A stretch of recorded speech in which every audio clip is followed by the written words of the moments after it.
Härrased, gentlemen, first use the opportunity to grab some water, because I'm sure you'll need it. Tere päevast!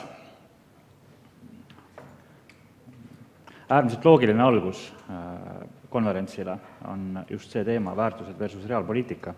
See on selline igavene dihhotoomia või vastandus, kui räägitakse, olgu see siis Euroopa välispoliitikast või poliitikast üldiselt, et mis koht on sellel väärtustel, mis koht on selles rahvuslikel huvidel, kas see üldse on loogiline ja õiglane vastandus või on siin võimalik leida midagi, millele viitas Tunne Kelam oma sissejuhatuses, midagi tasakaalulaadset, midagi sellist, mis ühelt poolt olemuslikult käsitleks Euroopat ühtsel ideoloogilisel, filosoofilisel juurel asuvana, kuid mis võtaks arvesse reaalse maailma,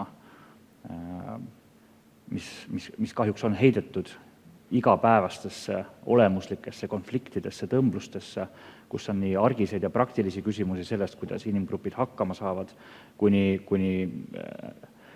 kogu maailma ja tsivilisatsioonide seisukohalt olemuslikesse küsimustesse, suurte jõudude omavahelistesse kokkupõrgetesse. Ja et kas selles väärtused versus rahvuslikud huvid dihhotoomias või vastanduses võiks olla midagi, mida me saaksime nimetada lahenduseks. Või võib-olla on see küsimuse püstitus hoopis kunstlik.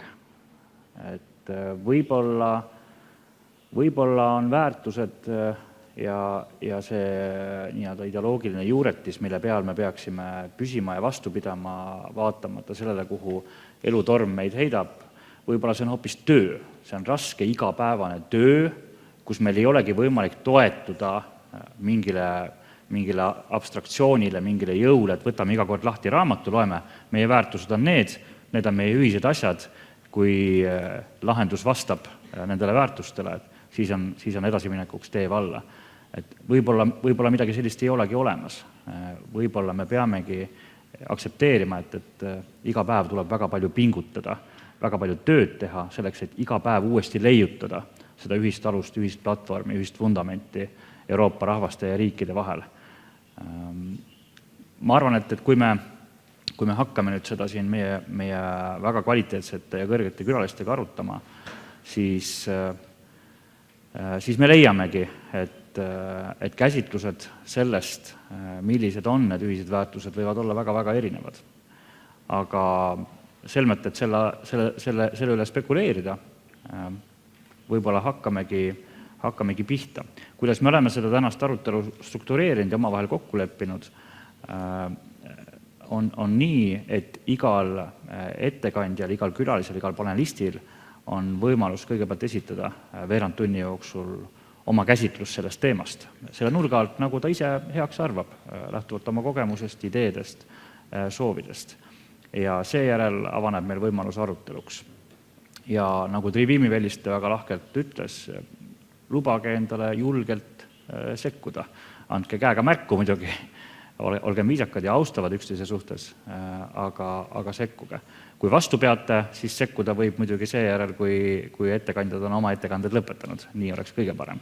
Aga ilmselt, kui tunnete, et kihk on suur ja tahate kohe midagi öelda, siis meie külalised on piisavalt lahked, et võtavad selle küsimusega vahele. Ja nagu jällegi Trivimi Velliste ütles, siis pärast või lõpuks püüame selle asjaga kuidagi kokku võtta, vaatame, kas me kuhugi jõudsime.